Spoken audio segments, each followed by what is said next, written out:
Halo, selamat datang di podcast RRI Yogyakarta dan kali ini Ruang Disabilitas hadir di podcast RRI Yogyakarta.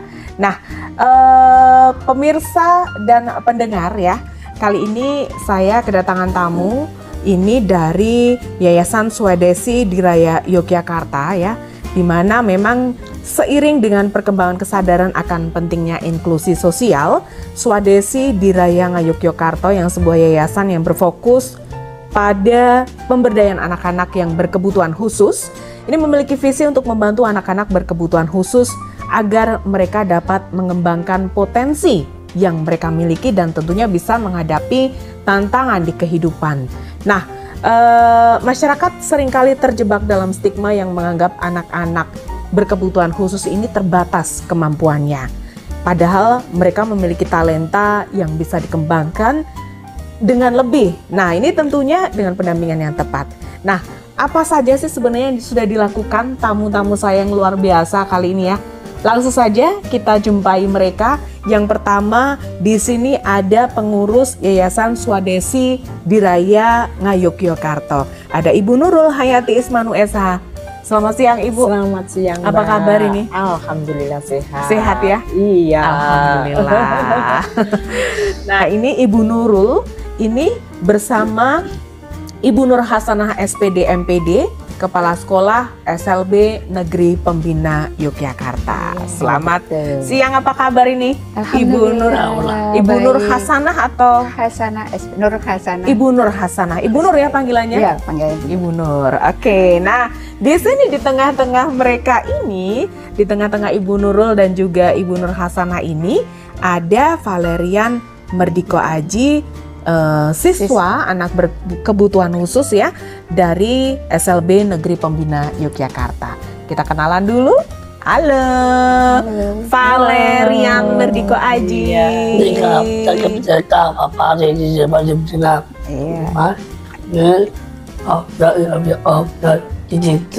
Oh, jempol.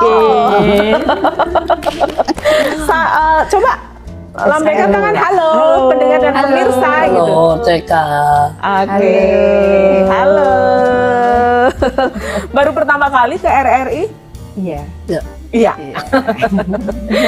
Iya ya. Ini kita akan ngobrol-ngobrol ya. Ini tentu saja dari Ibu Nurul Hayati Ismanu, pengurus Yayasan Swadesi Diraya Yogyakarta. Kita pengen kenalan dulu nih. Iya. Sebenarnya apa sih fokus utama dari Yayasan Swadesi Diraya Yogyakarta ini? Fokusnya Swadesi, saya mulai dari Swadesi dulu ya. Oke. Apa itu? Siapa itu Swadesi? Swadesi Diraya itu adalah yayasan relawan kita untuk membersamai atau mendampingi anak-anak Down syndrome dan tunagrahita. Kami dibawa langsung binaan dari Gusti Putri Pakualan. Begitu Mbak. Nah, kita fokus kami itu untuk mendampingi anak-anak Down syndrome ABK ini itu kan sebetulnya sangat banyak di masyarakat, terutama di DIY ini itu sangat banyak Mbak. Tetapi memang banyak juga yang belum terekspos, belum. Nyamuk. Oh, nyamuk. Oh, nyamuk ya. Iya. Terima kasih. Ya, nyamuk ya. Baik, bisa dilanjutkan lagi Ya, Ibu Nurul. Iya. Jadi ini tadi sampai mana ya, saya sampai lupa saya. Iya, Swadesi. Swadesi ini tadi binaan dari Gusti Putri Pakualan, Mbak. Tujuan kami itu untuk mengoptimalkan talenta anak-anak yang berkebutuhan khusus, terutama Down syndrome dan tunagrahita, supaya lebih bisa mengeksplor dirinya, kemampuannya. Seperti itu tujuan utama kami itu. Yang pertama, yang kedua supaya masyarakat itu bisa lebih menghargai. Ada anak-anak Down syndrome dan tunagrahita di sini yang perlu kita lindungi juga, yang perlu kita terima di masyarakat seperti itu, karena banyak juga masyarakat yang belum bisa menerima anak-anak seperti ini. Juga terutama orang tuanya, kadang itu ada rasa malu, ada rasa yang kurang enak. Jadi mereka itu banyak yang masih menyembunyikan anak-anaknya. Nah, itu yang ingin kami kembangkan supaya janganlah malu, janganlah punya rasa rendah diri seperti itu, Mbak. Tapi ini artinya dari Swadesi ini memiliki program-program yang dijalankan ya untuk saat ini ya, dengan membantu anak-anak Down syndrome dan tunagrahita itu di SLB Negeri Pembina Yogyakarta ini. Itu apa saja?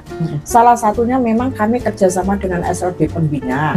Itu pertama kali kami berdiri. Kami langsung bekerjasama dengan SLB Pembina, dengan Ibu Nur Hasanah ini yang memang betul-betul mensupport kegiatan kami. Program yang kami lakukan itu kita sering melakukan talk show. Talk show-nya itu kita lakukan dengan orang tua yang memiliki anak berkebutuhan khusus, mengedukasi mereka bagaimana cara memperlakukan anak-anak yang berkebutuhan khusus itu, seperti itu, supaya tidak malu, supaya orang tua itu bisa menjadi teman terdekat dari anak-anak yang berkebutuhan khusus anaknya itu, supaya bisa mendampingi dengan secara baik, terus bisa menjadi advokat yang baik. Orang tua bisa menjadi advokat yang baik untuk mendampingi anak-anak Down syndrome tersebut atau anak-anak tunagrahita. Karena anak-anak tunagrahita atau Down syndrome ini sangat rawan untuk kejahatan seksual, terus dibully. Gitu.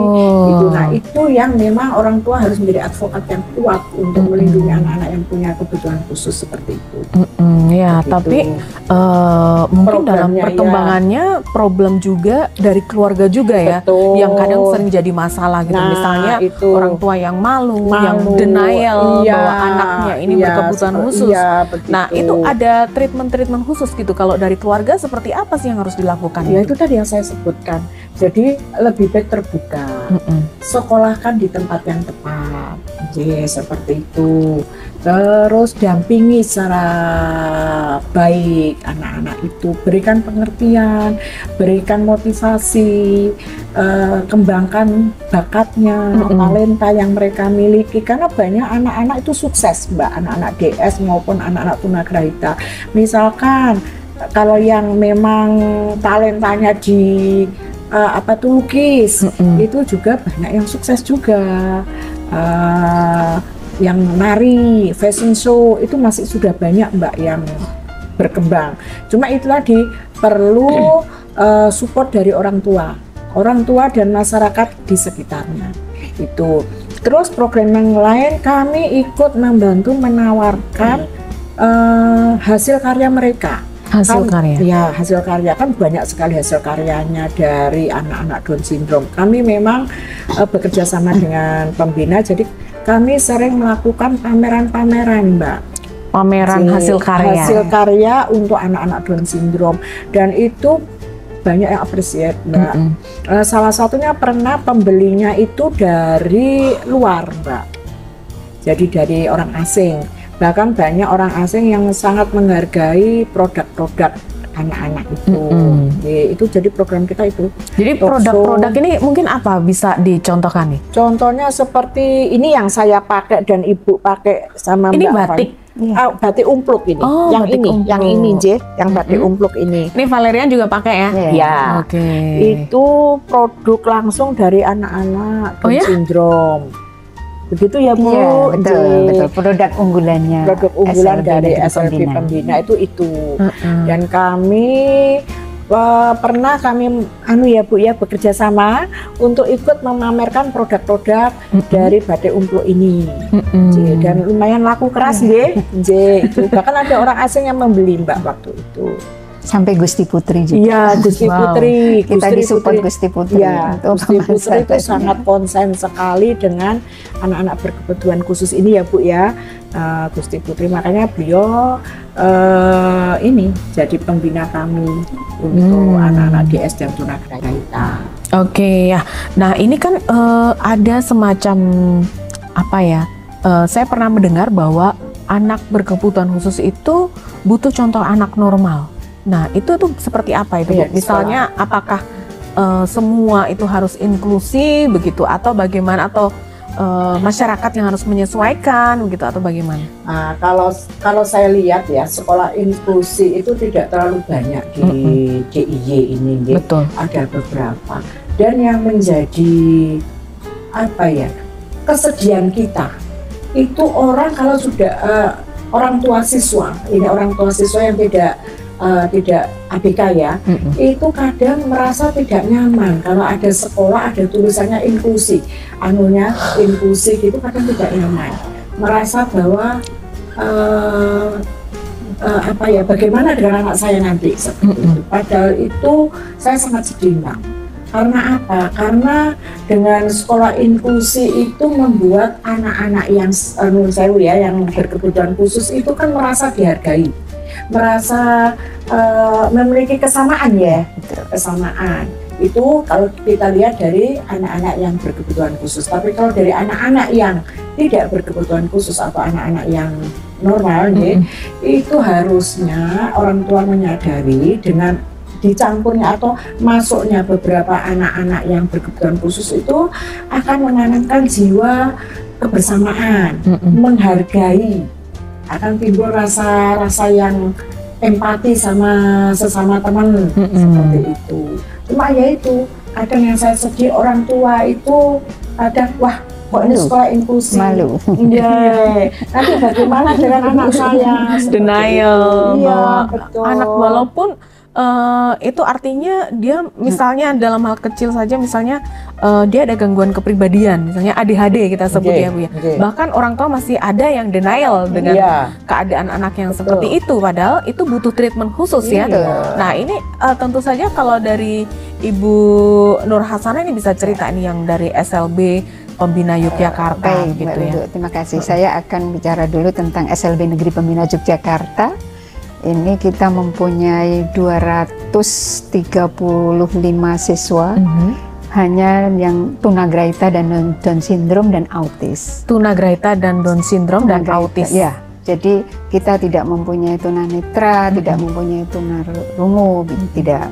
Jadi kekhususan kita ini tunagrahita, autis, tunagrahita, Down syndrome itu termasuk tunagrahita. Jadi apa itu? Mereka anak-anak kita yang EQ-nya di bawah rata-rata. Nah, untuk pelayanan seperti itu secara akademik kita tidak mungkin. Karena EQ mereka sudah di bawah rata-rata. Jadi untuk membentuk kemandirian mereka ini kita melalui keterampilan, olahraga, gitu, seni. Ya, karena secara akademik tidak. Nah, kemudian bagaimana untuk mereka agar talentanya tadi terpenuhi, terlayani begitu. Nah, tentu kita ada asesmen, Mbak, di sekolah itu. Ini anak ini berbakat apa? Anak ini punya talenta apa? Ini pakai asesmen di sekolah. Oh, ada prosesnya juga untuk menuju ke sana ya. Betul. Artinya kan tidak semua anak ini bisa di SLB Negeri Pembina Yogyakarta itu. Iya, artinya dia punya bakat apa kan kadang orang tua juga belum tahu. Diidentifikasi. Kita identifikasi. Observasi. Kita asesmen istilahnya tadi. Jadi karena anak kita itu dari TK sampai SMA. Jadi Vale ini masuk ke SLB Negeri Pembina Yogyakarta sejak TK sampai sekarang sudah SMA. Iya, jadi sempat ngantuk loh. Kita tanya dulu ya, Bu ya. Makanya kita semangati. Suka di sekolah di SLB Negeri Pembina ini suka? Suka. Iya. Suka. Nilainya gimana? SLB Negeri Pembina Yogyakarta. Iya. Kita pasti bisa. Pasti bisa. Coba diulang. SLB Negeri ya, kita ulang ya. SLB Negeri Pembina Yogyakarta. Jaya. Kita pasti bisa. Keren, luar biasa. Kalau sudah bisa apa? Sekolah di sana diajari apa? Vale sukanya diajari apa? Diajari apa? Kita menjaga Vale Haji. Tadika. Oh, diajari. Nah, ayo. Tadi. Oh, nama teman-temannya. Oh, nama teman-temannya. Siapa namanya temannya? Sahabatnya? Nomi. Noni. Kok cewek-cewek?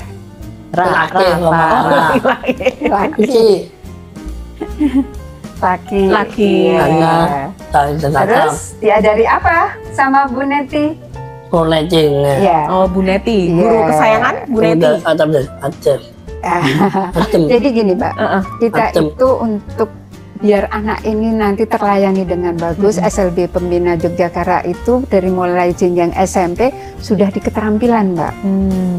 Untuk kemandirian mereka kelak. Jadi kan tidak mungkin kan kita orang tua itu mendampingi seumur hidup gitu. Jadi kita memberikan kemandirian dengan salah satunya dengan keterampilan. Keterampilan. Ya, jadi sudah penjurusan kayak SMK gitu. Jadi, itu tadi ya, dengan potensi di asesmen bakatnya seni, seni, olahraga, keterampilan. Iya. Keterampilan berarti ini sudah bisa membatik gini ya. Kalian bisa membatik pakai apa? Batik apa? Batik saja. Bobo. Iya.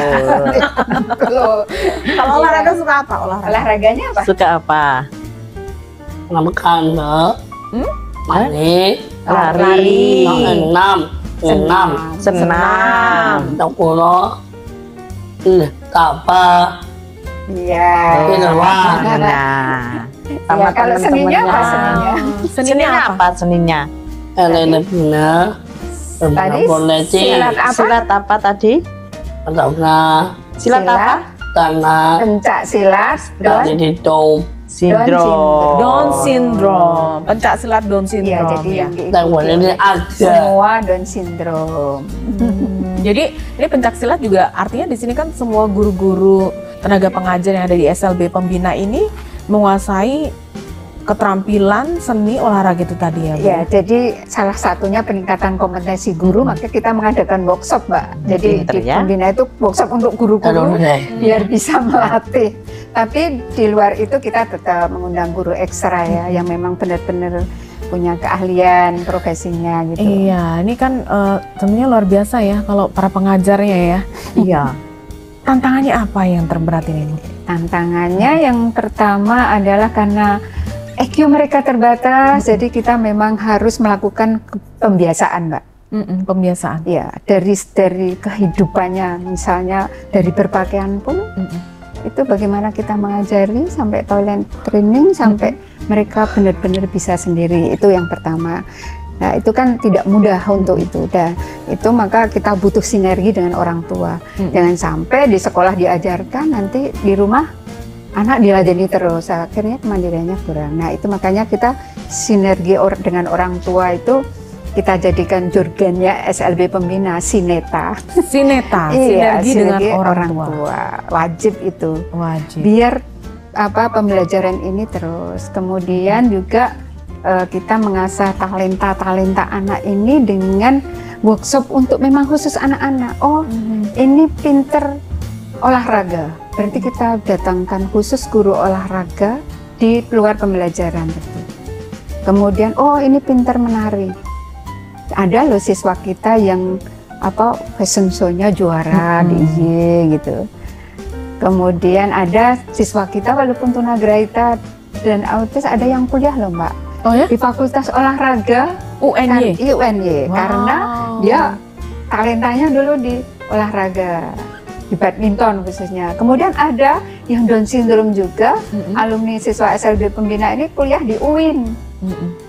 Alhamdulillah. Jadi kita butuh memang support seperti tadi Yayasan Swadesi ini.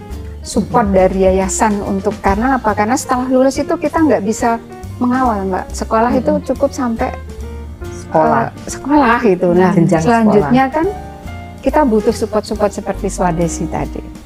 Makanya sampai karya pun dipamerkan. Swadesi ini dia Iya, yang oh ya? support kita.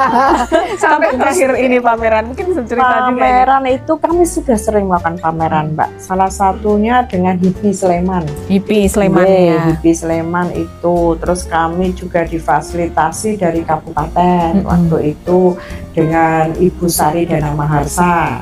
Itu kami juga beberapa kali melakukan pameran.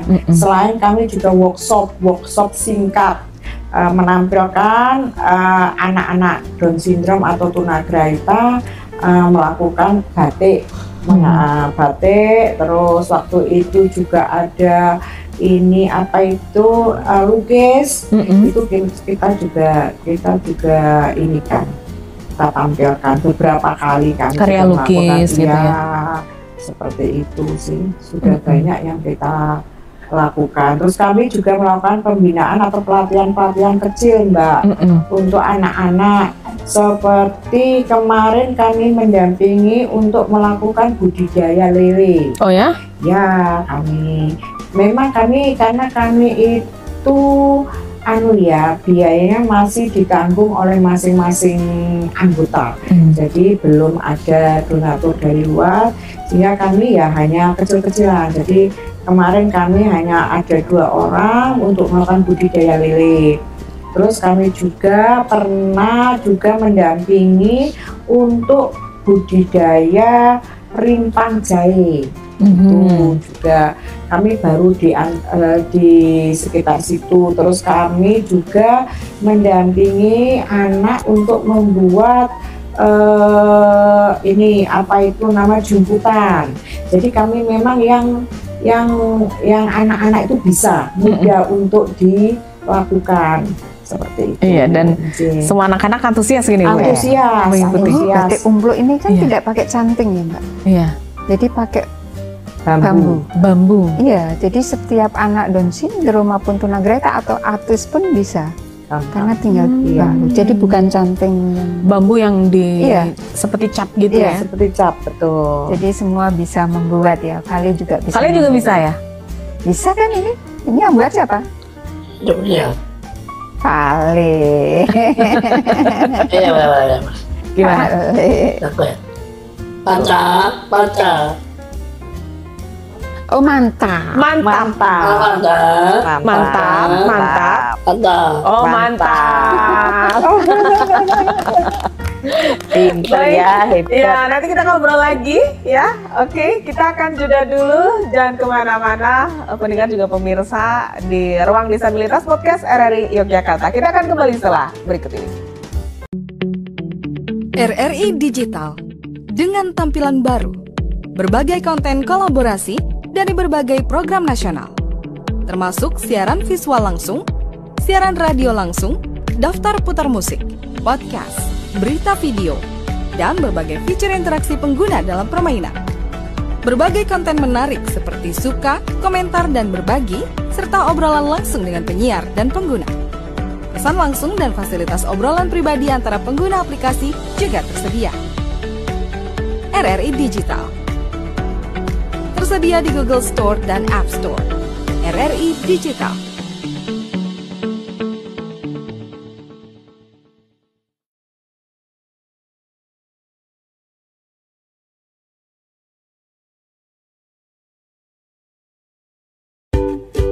Menurut kamu, hoax itu? Hoax itu berita bohong kan? Hari gini percaya berita bohong, udah nggak zamannya bro. Hoax itu nggak penting, buang-buang waktu aja. Berita bohong jauh-jauh deh. Hoax menurut saya nggak penting, mending share berita yang pasti-pasti aja. Lagian kan nyebarin berita hoax dosa.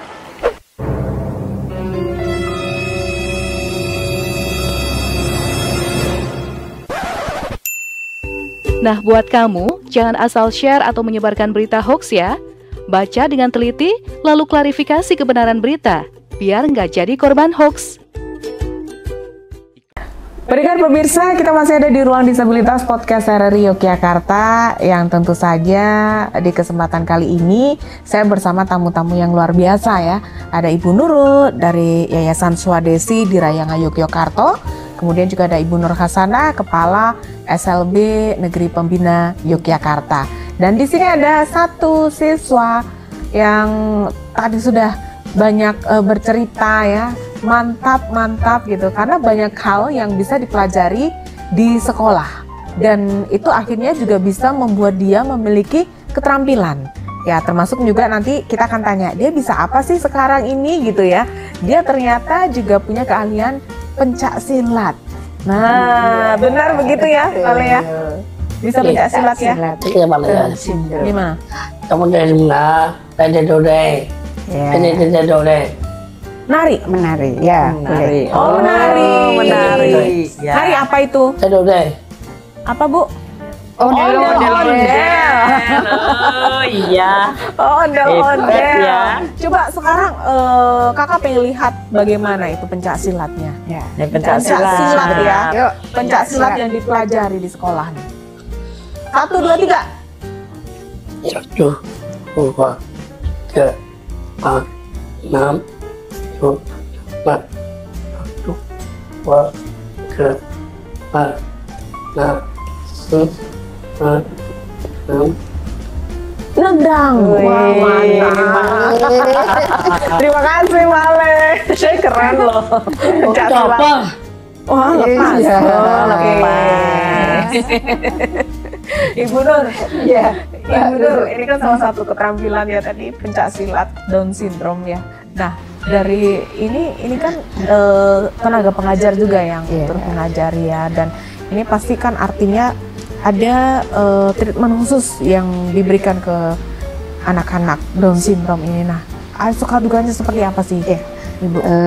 Jadi kita dari 230 tadi ada 56 guru, Mbak.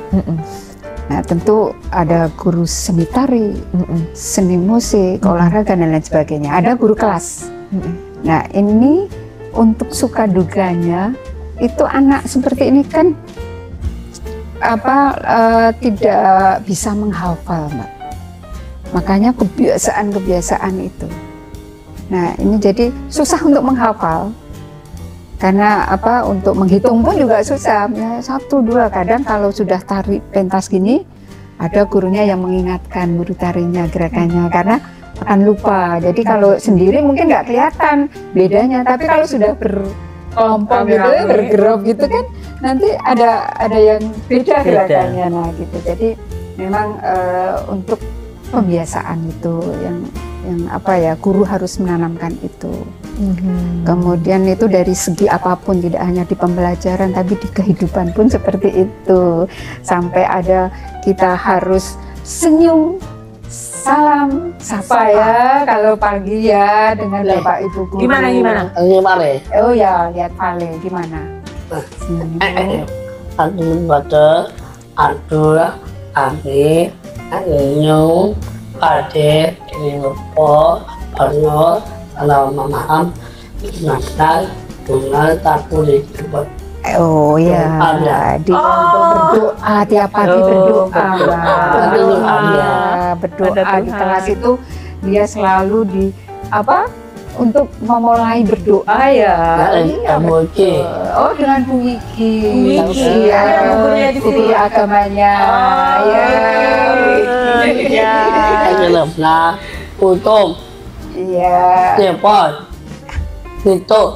Oh dengan Tito, dengan nama teman-temannya. Banyak temannya. Ada berapa temannya di kelas? Semua di kelas. Semua berapa? Kelas ada berapa? 10 ada? Ada. 11? 11? Ya. Oh 11, oke. Iya. Jadi itu Mbak, untuk menghafal itu susah kan. Jadi kita memang tidak, hal-hal yang diajarkan itu selalu kita kaitkan dengan kehidupan. Misalnya paling tidak uang, Mbak. Uang. Ya, jadi mereka beli ini 2.000. Untuk kehidupan. Kemudian untuk kegiatan sosial kita tanamkan juga. Kemudian tadi ya belajar agama, tidak hanya sebatas di kelas, tapi bagaimana gurunya bisa mengajak. Kalau yang Kristen Katolik itu yarah gitu, kalau yang Muslim itu manasik gitu. Itu untuk pembiasaan yang menanamkan sikap itu, Mbak. Sikap spiritual gitu ya. Artinya. Jadi ini tantangan guru memang. Jadi harus bagaimana inovasi kita agar anak ini juga bisa diterima di masyarakat. Sholat ya biar tidak mengganggu kalau di masjid. Ya, kita tanamkan di situ. Bagaimana dengan teman-teman yang lain? Iya, kalau pendekatan secara personal itu dibangun seperti apa ini, Bu? Kita kalau di SLB itu satu kelas, yang SD itu kan maksimal 5 siswa. Jadi kita lebih intens dengan anak-anak. Bukan klasikal yang besar, karena kita akan tahu kemampuan anak. 5 itu ya 5 beda kemampuan semua, Mbak. Jadi sama-sama di sini. Kalian misalnya kelas 11, tidak mesti kelas 11 itu kemampuannya sama dengan kalian. Nah, ini kita pendekatan personal, kita dekati. Makanya untuk belajar menulis, membaca, berhitung itu hal yang sangat sederhana. Artinya apa ya? Tidak kita menuntut bisa membaca teks buku itu, tidak. Tapi bagaimana dia bisa menulis namanya, bisa menulis alamatnya. Kadang kan kalau ditanya orang akan tidak tahu dengan apa pengertiannya dia ngomong apa. Nah, itu paling tidak dia bisa menulis. Coba nulis nama Pale, mana SLB pembina. Nah, gitu Mbak. Kalau anak-anak kita itu makanya sekolah di mana mesti ada ditanya gitu. Jadi kalau ada yang ada ditemukan anak yang bingung itu apa kita tanamkan di situ SLB, apalagi kita dekat terminal. Jadi gimana sih Bu lokasinya? SLB Negeri Pembina itu di depan terminal Liwangan, Mbak. Oh, ya, jadi bisa kan anak kita nanti lari naik bis gitu. Iya. Nah, itu kita kalau ditanya bisa menyebut SLB Negeri Pembina. SLB Negeri Pembina. Jadi orang akan sana. Jadi nanti mesti kita ditelepon gitu. Ini siswanya. Kalau tenaga pengajar ada berapa Bu? 56, Mbak. 56. Ya, jadi itu mengampu berapa kelas berarti ya? Kalau kelasnya memang kita ada 48 rombel ya kan, kelas kecil-kecil tadi. Tapi yang di SMP SMA itu sudah 10 rombel, Mbak, rombongan belajar. Jadi ada tata kecantikan, tata graha, tata boga, hal-hal yang bisa mereka keterampilan yang bisa nanti, mereka pelajari gitu betul. ya. Nah, ini juga saya ingin tanya berarti ke Bu Nurul ya terkait dengan keterampilan gitu. Apakah juga dari Swadesi ini juga menyupport tenaga profesional begitu yang bisa membantu anak-anak ini gitu? Kami itu di Swadesi Diraya itu cukup beragam Mbak untuk profesinya masing-masing. Jadi ada yang memang psikolog, kami punya psikolog sendiri dari UGM. Terus kami punya pembatik itu juga ada. Terus kami punya tenaga untuk mengajar lukis itu kami juga cukup terkenal juga beliaunya itu Agus Jewer itu salah satu anggota Swadesi. Terus ada Butias yang juga dia banyak membantu untuk pelatihan Sibori, terus untuk pelatihan jemputan itu beliau seperti itu. Kami juga punya macam-macam profesi di sana. Ada yang hukum, orang-orang hukum. Di sana ada 4 orang hukum di Swadesi itu menangani anak-anak yang mengalami kekerasan. Itu juga ada. Kami lengkap Mbak. Jadi yang untuk kalau misalkan ada pelatihan jumput ya kami dari anggota kami sendiri yang melakukan pelatihan. Iya. Misalkan batik ya dari kami sendiri. Dari Swadesi ke SLB Pembina ini ya? Bukan. Jadi begini. Ke semua juga? Ke semua. Kami itu kadang perorangan juga.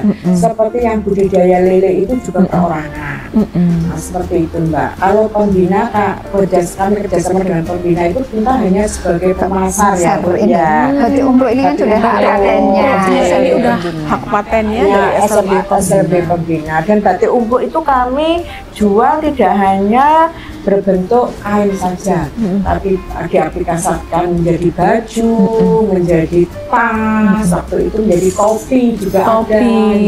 Itu yang jahit? Yang anak-anak tata busana itu juga bisa ya. Sudah bisa menjahit juga? Iya, ada yang jurusan tata busana, ya dia menjahit. Gitu. Walaupun menjahitnya tidak jadi satu baju jadi loh Mbak untuk SLB itu. Jadi dia bisa mesum, dia mesum terus tugasnya. Dia bisa menjahit bagian ini, ya dia itu.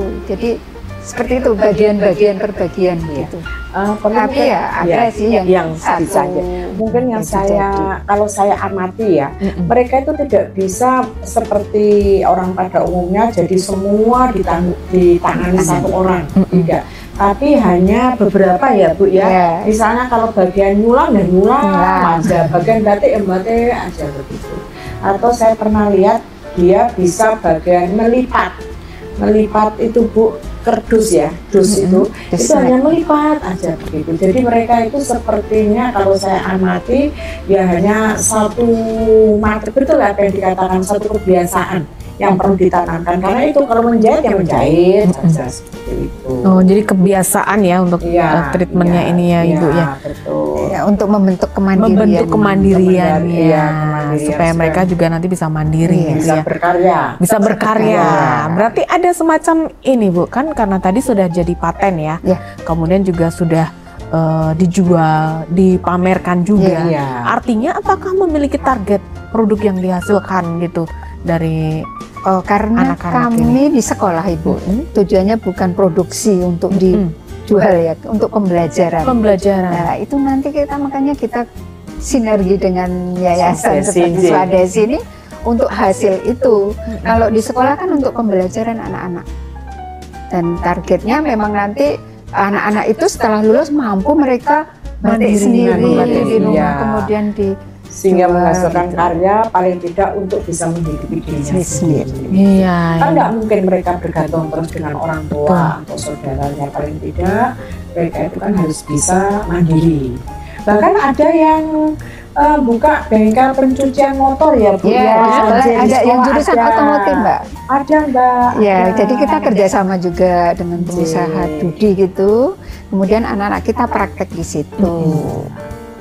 Jadi ini yang apa artinya di sini difasilitasi oleh Swadesi ini tadi dengan produk batik ya, untuk menjualkan, ya, memamerkan produk-produk anak-anak.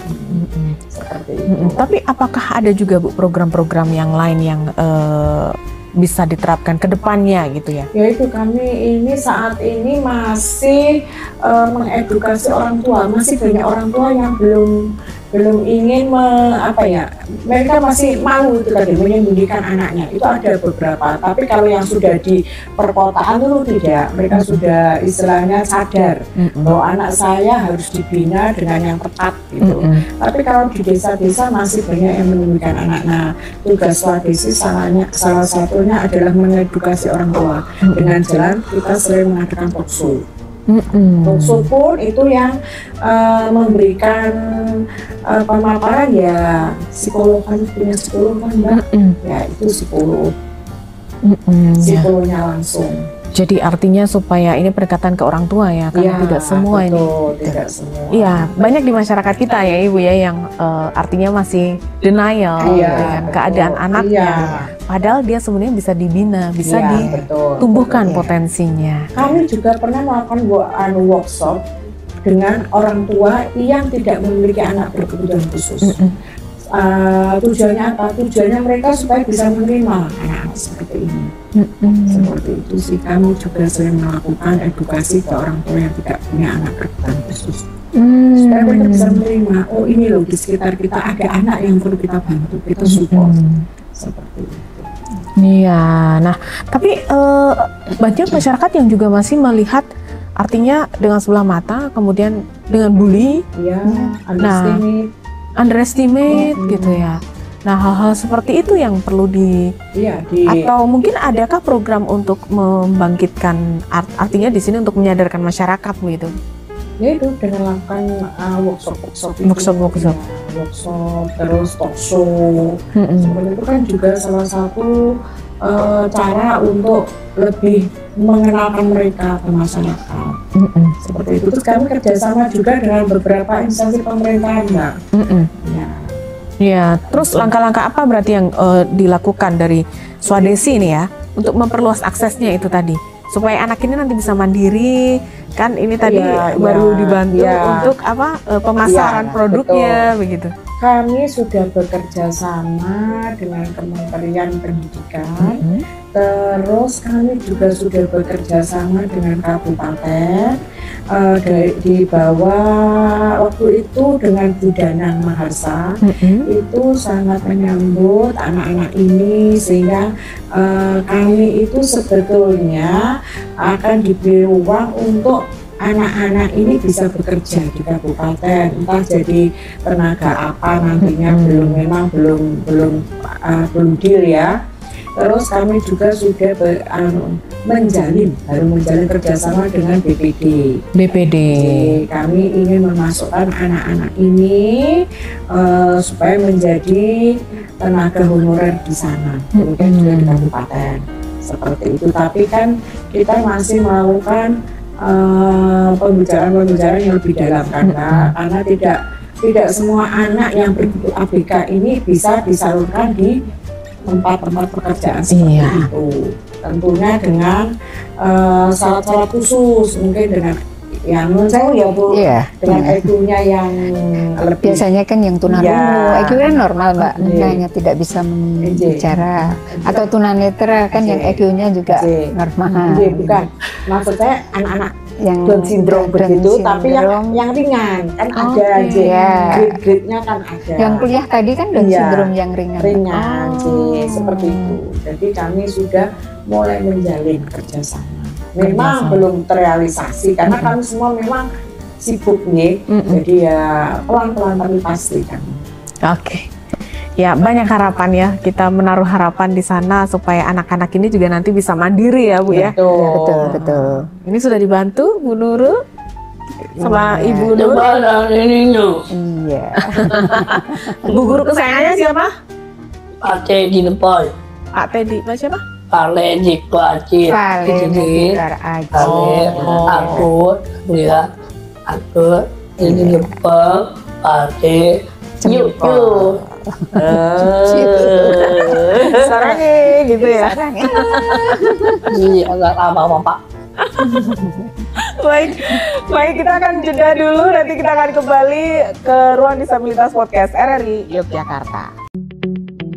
RRI Digital dengan tampilan baru, berbagai konten kolaborasi dari berbagai program nasional, termasuk siaran visual langsung, siaran radio langsung, daftar putar musik, podcast, berita video, dan berbagai fitur interaksi pengguna dalam permainan. Berbagai konten menarik seperti suka, komentar, dan berbagi, serta obrolan langsung dengan penyiar dan pengguna. Pesan langsung dan fasilitas obrolan pribadi antara pengguna aplikasi juga tersedia. RRI Digital tersedia di Google Store dan App Store. RRI Digital.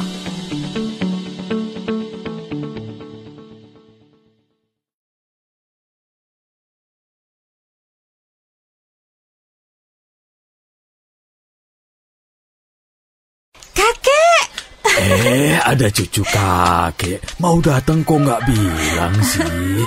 Oh ya, gimana kuliahmu nak? Mudah-mudahan 3 bulan lagi saya wisuda, Kek. Nanti kakek datang ya. Wah, hebat sekali cucu kakek ini. Udah mau lulus kuliah. Iya dong. Rencananya habis kuliah mau ngapain?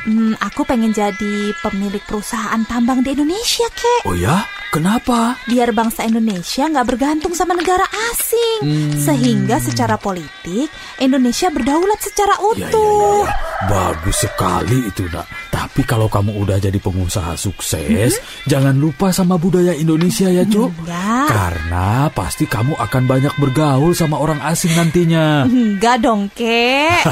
Bagus.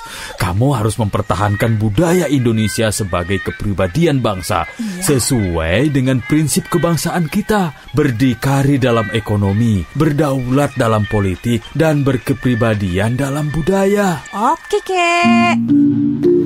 Pesan ini disampaikan oleh Radio Republik Indonesia.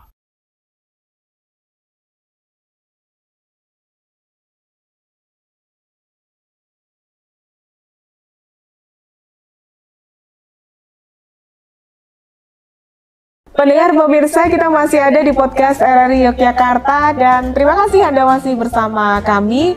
Saat ini saya masih bersama tamu-tamu saya yang luar biasa. Ada Ibu Nur Hasanah, Kepala SLB Pembina Yogyakarta, kemudian juga ada Ibu Nurul, pengurus Yayasan Swadesi yang tadi sudah banyak bercerita tentang program-program yang saat ini dijalankan untuk membantu anak-anak Down syndrome, tunagrahita, dan juga autis yang ada di SLB Negeri Pembina ini ya, Kota Yogyakarta. Baik, nah ini karena kita ada di hampir menuju ke penutup ya, artinya di sini kan banyak harapan yang ingin kita wujudkan ya Ibu ya. Apa ini kira-kira kalau dari Ibu Nur Hasanah dulu nih harapannya ke anak-anak ini. Iya. Karena ini Vale sudah dari TK ya sekolah di sana ya. Sudah gede di SLB Pembina. Iya. Bu Nur, kapan kira-kira akan melepas Vale ini? Nanti kalau lulus kelas 12, Mbak. Lulus kelas 12. Iya lah, dari situ Mbak kita harapan kita ini anak-anak nanti bisa mandiri, kita lepas itu udah punya keterampilan apa dia yang untuk nanti apa di masyarakat gitu, bisa diterima di masyarakat. Jadi kita pembekalannya lewat sekolah ini Mbak, dari TK sampai SMA ya. Ada loh Mbak, kita punya kelas transisi namanya. Oke.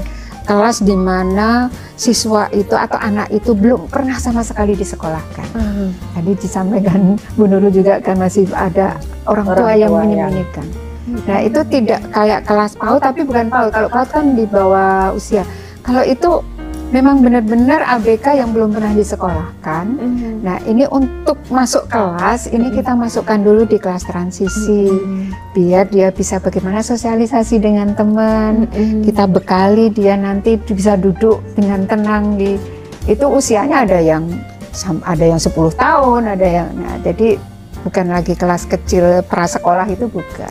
Jadi artinya memang bagusnya dari TK seperti Vale itu. Betul, jadi kita lihat nanti kan bisa kemampuannya bisa kita asesmen gitu. Oh kemampuannya ini berarti kita layanannya seperti ini, pemberian layanan yang tepat. Treatment yang tepat ya artinya. Di sini supaya si Vale ini bisa menumbuhkan potensinya ya. Sesuai talentanya. Tapi pernah Bu, Ibu yang sudah lulus gitu masih ada hubungan erat begitu dengan anak didiknya? Kita punya komunitas alumni ya Mbak. Nah ini yang kita tidak bisa menggarap itu sepenuhnya. Karena apa? Bukan wewenang kita. Jadi kalau alumni ini mau kerja gitu kan kita sudah nggak bisa mengantarkan mereka untuk memfasilitasi gitu ya.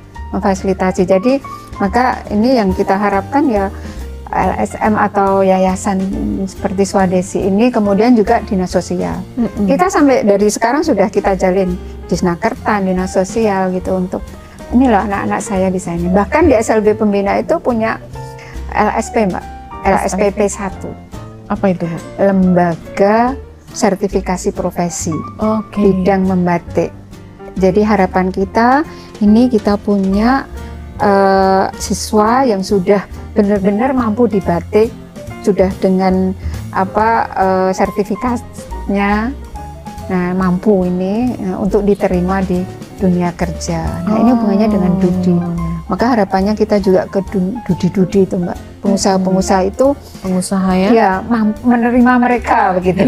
Kita semua juga berharap di sana karena pastinya juga sebagai orang tua pun ya, ketika anak yang bukan anak berkebutuhan khusus pun kita pastinya juga harus menyiapkan anak mandiri tanpa orang tuanya nanti ya. Apalagi anak-anak yang berkebutuhan khusus. Iya, apalagi anak-anak yang berkebutuhan khusus ya. Oke, kalau Bu Nurul bagaimana nih harapannya Bu Nurul dari program-programnya? Orang tua, masyarakat, lingkungan itu mau menerima, pemerintah bahkan mau lebih memperhatikan anak-anak ini supaya anak-anak itu bisa tumbuh, berkembang, menghasilkan karya sesuai dengan talentanya masing-masing untuk menghidupi dirinya sendiri. Nah, seperti itu harapan saya itu. Harapan saya semua bisa menerima dan mensupport mereka anak-anak. Untuk waktu yang lama ya Bu ya. Iya, jadi Swadesi sudah berapa lama ini? Sudah sejak tahun 2000 sebelum Covid. Sebelum Covid. 2018. Semoga nanti bisa untuk waktu yang lama selalu support ya anak-anak Down syndrome dan Grahita ini ya. Baik. Kalau Vale, saya ingin tanya. Vale cita-citanya apa? Cita-citanya? Jadi cita-cita. Jadi apa? Jadi apa tadi? Aku Naware. Iya, Vale pengen jadi apa? Naware. Ya, Vale pengen jadi penari silat. Penari silat. Oh, penari silat. Ya. Dia suka sekali pengen tampil nanti ya. Iya, tampil di nasional gitu. Iya, nari ya, nari. Nasional bahkan ya. Iya, nari. Iya, ada loh Mbak. Oh ya? Anak kita Down syndrome juga kemarin di Jerman. Wow, tampil menari. Iya. Tutu. Namanya Cucu. Bukan Eva. Eva. Jadi apa, karena dia pintar menari, dibawa untuk ajang internasional sama dia. Cita-citanya pengen jadi penari silat. Tuh. Oh, bukan. Mantap. Oh, mantap. Mantap. Oke, terima kasih Mbak Letos dulu dong. Oke, semangat ya. Semangat. Hidup cepat. Semangat. Gimana? Slogannya SLB Pemuda. Cita. Oh, SLB Negeri Pemuda Yogyakarta, kita pasti bisa. Kita pasti bisa. Ya, baik. Terima kasih banyak Ibu Nurul, Ibu Nur Hasanah dan kalian. Terima kasih, kamu hebat ya, keren. Oke, kita ketemu lagi nanti. Semoga di lain waktu kita bisa ngobrol-ngobrol lagi ya. Oke. Kita aman dapat. Oh, bisa nyanyi? Bisa nyanyi. Nyanyi apa coba? Nyanyi dulu. 1, 2, 3. Kita pernah putus yang latih bakti, telah tak boleh. Oh, Sewu Kutang, Mbak. Oh, ya. Lagunya ini Didi Kempot. Yang ngajari Bu siapa yang ngajari? Yang ngajari nyanyi. Yang ngajari nyanyi? Bumi. Pak siapa? Yang ngajari nyanyi? Apa? Nase, poe, tada, Anda. Pak Sigit, guru nyanyinya. Oh, Pak Sigit. Oke, terima kasih Bapak Ibu Guru gitu, coba. Terima kasih. Sama Mati. Bapak Ibu Guru. Iya. Oh, Bapak Ibu Guru. Baik, terima kasih banyak. Demikian tadi ngobrol kita. Semoga berkesan di hati Anda semua, pendengar juga pemirsa. Saya Lulur Hadi bersama seluruh kerabat kerja yang bertugas di podcast RRI Yogyakarta pamit undur diri. Sampai jumpa. RRI Digital dengan tampilan baru, berbagai konten kolaborasi dari berbagai program nasional, termasuk siaran visual langsung, siaran radio langsung, daftar putar musik, podcast, berita video, dan berbagai fitur interaksi pengguna dalam permainan. Berbagai konten menarik seperti suka, komentar, dan berbagi, serta obrolan langsung dengan penyiar dan pengguna. Pesan langsung dan fasilitas obrolan pribadi antara pengguna aplikasi juga tersedia. RRI Digital tersedia di Google Store dan App Store. RRI Digital.